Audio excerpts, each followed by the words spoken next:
দক্ষতার ঘাটতি, নির্যাতন ও সামাজিক দৃষ্টিভঙ্গি, কমছে বাংলাদেশি নারী অভিবাসন। বিদেশে কাজের স্বপ্ন নিয়ে অনেক বাংলাদেশি নারী মধ্যপ্রাচ্যে পাড়ি জমালেও বাস্তবতা অনেকের জন্য হয়ে উঠেছে ভয়াবহ। দেশে ফিরে আসা ডালিয়া জানান, স্বল্পমেয়াদী কর্মজীবনে তাকে প্রতিনিয়ত হয়রানি, বেতন বিলম্ব এবং কঠোর আচরণের শিকার হতে হয়েছে। দেশে ফিরে এসে তাকেও সহ্য করতে হয়েছে সামাজিক অবহেলা ও কটূক্তি। একই ধরনের অভিজ্ঞতার কথা জানান নারায়ণগঞ্জের মকসুদা বেগম। বিধবা হয়ে 2 সন্তানকে নিয়ে জীবনযুদ্ধে নামা মকসুদা সৌদি আরবে কাজের আশায় পাড়ি জমান।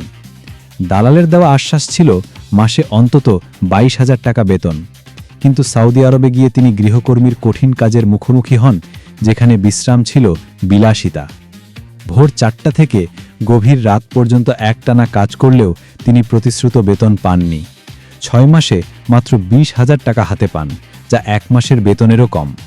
এর পাশাপাশি শারীরিক ও মানসিক নির্যাতনের শিকার হন তিনি। ডালিয়াও একই বাস্তবতার মুখোমুখি হন। মধ্যপ্রাচ্যে তিনি অপমানজনক আচরণ, বিলম্বিত বেতন এবং রূঢ় কর্মপরিবেশের শিকার হন। দেশে ফিরেও পরিবার ও সমাজের কাছ থেকে সম্মান না পেয়ে মানসিকভাবে ভেঙে পড়েন। বিএমইটির তথ্য অনুযায়ী 2022 সালে 1,05,000-এর বেশি নারী কাজের জন্য বিদেশে যান। তবে এরপর থেকে এই সংখ্যা ধারাবাহিকভাবে কমতে শুরু করে। 2024 সালে তা নেমে আসে 60,000-এর কিছু বেশি এবং 2025 সালে আরও কমে দাঁড়ায় প্রায় 56,000। বিশেষজ্ঞদের মতে নির্যাতন, শোষণ, দক্ষতার ঘাটতি এবং সীমিত কর্মক্ষেত্রই এই পতনের মূল কারণ। অধিকাংশ নারীকে দক্ষতা ছাড়াই গৃহকর্মের কাজে পাঠানো হচ্ছে, যা ঝুঁকি বাড়াচ্ছে। অভিবাসী কর্মী উন্নয়ন প্রোগ্রামের নির্বাহী পরিচালক শাকিরুল ইসলাম বলেন, দক্ষতার অভাবে নারীদের চাহিদা কমছে এবং এতে নির্যাতনের ঝুঁকি বেড়ে যাচ্ছে।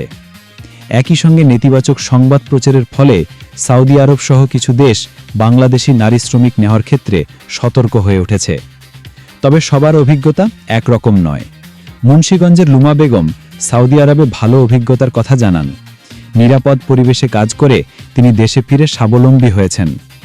রামরুর প্রোগ্রাম ডিরেক্টর মেরিনা সুলপানা মনে করেন, নারী অভিবাসন কমার পেছনে শুধু একটি কারণ দায়ী নয়। প্রশিক্ষণ বাধ্যতামূলক হওয়া, নিয়োগ প্রক্রিয়া কঠোর হওয়া এবং সামাজিক নেতিবাচক দৃষ্টিভঙ্গিও বড় ভূমিকা রাখছে। বিশেষজ্ঞদের মতে বিষয়টি কেবল সংখ্যা কমা নয়, বরং এটি নারীদের অর্থনৈতিক স্বাধীনতা ও ক্ষমতায়নের জন্য হুমকি। নিরাপদ, ন্যায্য ও বৈচিত্র্যময় কর্মসংস্থানের সুযোগ তৈরি করাই এখন সবচেয়ে জরুরি।